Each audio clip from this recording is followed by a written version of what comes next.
मीराबाई कौन थी? भक्तिकालीन कवियों में मीरा का विशिष्ट स्थान है। जिस समय राजस्थान में जाम्भजी, दादू आदि संत धार्मिक समन्वय और समाज सुधार के लिए प्रयास कर रहे थे, उसी समय राजस्थान में सगुण भक्ति रस की धारा बहाने वालों में मीरा का नाम सर्वोपरि है। दुर्भाग्यवश मीरा का प्रामाणिक तथा क्रमबद्ध जीवन उपलब्ध नहीं है। डॉक्टर नरोत्तम स्वामी के अनुसार मीरा का जन्म 1498 तथा 1504 के बीच माना जा सकता है। डॉक्टर गोपीनाथ शर्मा ने मीरा का जन्म 1498-99 माना है। डॉक्टर पेमाराम के अनुसार मीरा का जन्म 1498 हुआ था। मीरा अपने पिता रतन सिंह की इकलौती पुत्री थी। मीरा का जन्म मेड़ता से लगभग 21 मील दूर कुर्की नामक गांव में हुआ था। जब मीरा केवल 2 वर्ष की थी तो उसकी माता का देहांत हो गया। अतः मीरा मेड़ता में अपने दादा राव दूदा के पास रहने लगी। राव टूटा थे। मीरा के पिता रतन सिंह, चाचा वीरमदेव और उसकी दादी सभी वैष्णव धर्म के उपासक थे। बचपन से ही मीरा वैष्णव धर्म के वातावरण में बड़ी हुई। मीरा में कृष्ण भक्ति की भावना उनकी दादी द्वारा उत्पन्न हुई थी। जब एक बारात को देखकर मीरा ने अपनी दादी से पूछा था कि यह बारात किसकी है, तो दादी ने उत्तर दिया कि दूल्हे की बारात है।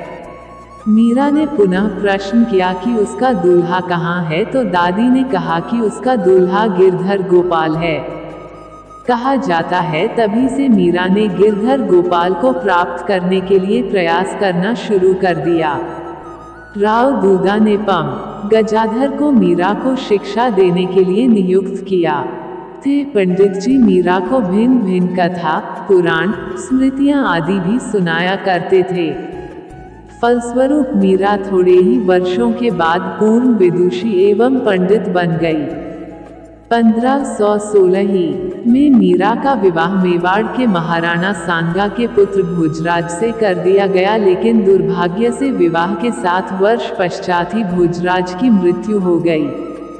मीरा को इससे भारी आघात लगा और उसका मन संसार से उचट गया और अब वो अपना अधिकांश समय सत्संग और भजन कीर्तन में व्यतीत करने लगी। मीरा के पिता रतन सिंह भी बाबर से लड़ते हुए खानवा के युद्ध में मारे गए। सन 1528 में राणा सांगा भी इस दुनिया से चल बसे। मीरा के दादा राव दूदा की 1515 से पहले ही मृत्यु हो चुकी थी। इसके अतिरिक्त मालदेव ने मेड़ता पर भी अपना अधिकार कर लिया था। ऐसी स्थिति में मीरा को मेड़ता भी छोड़ना पड़ा और पुनः मेवाड़ आना पड़ा। मेवाड़ में राजगद्दी के प्रश्न पर राजपरिवार में गृह क्लेश शुरू हो गया। राणा सांगा के बाद पहले रतन सिंह और उसके बाद विक्रमादित्य मेवाड़ के शासक हुए। मीरा के स्वतंत्र विचारों के कारण मेवाड़ के राणा उससे नाराज थे। मीरा के द्वारा साधुओं की संगति में बैठना, कृष्ण की मूर्ति के आगे नाचना आदि राणा को पसंद नहीं आया। राणा ने इसे अपने राजपरिवार की मर्यादाओं के विरुद्ध माना।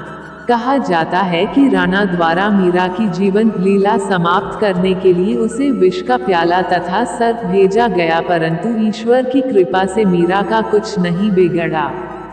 इस प्रकार मीरा को अनेक यातनाएं दी गईं, परंतु उसने इन सभी कष्टों को प्रसन्नतापूर्वक सहन किया। अब सांसारिक जीवन की अपेक्षा मीरा का ध्यान भक्ति भावना में अधिक रमने लगा। मीरा ने अपना सर्वस्व कृष्ण की भक्ति में समर्पित कर दिया और लोकलाज तथा राजपरिवार परंपराओं की परवाह नहीं की। मीरा में भगवान कृष्ण के प्रति अटूट आस्था थी। मीरा ने अटूट प्रेम के साथ स्वयं को भगवान कृष्ण के चरणों में समर्पित कर दिया। वह रात दिन भगवान कृष्ण के चरणों में बैठी रहती और उनके भजन गाती रहती थी।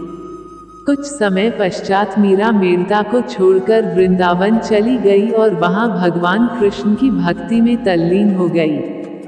एक दिन मीरा वृंदावन के उच्च कोटि के संत रूप गोस्वामी से मिलने गई, परंतु उन्होंने मीरा से मिलने से इनकार कर दिया और कहा कि वे स्त्रियों से भेंट नहीं करते हैं।